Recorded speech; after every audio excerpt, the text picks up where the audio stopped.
In this video, you'll learn how to assign tasks on Monday.com in just a few minutes, so you can keep your team organized and productive on every project. First, open your browser and go to Monday.com. Sign into your account, then open the workspace and board where you want to assign tasks. Make sure your team members are already added to your workspace. Next, find the task or item you want to assign.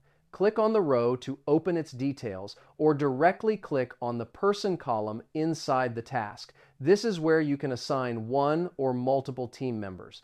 Now, search for the team member you want to assign.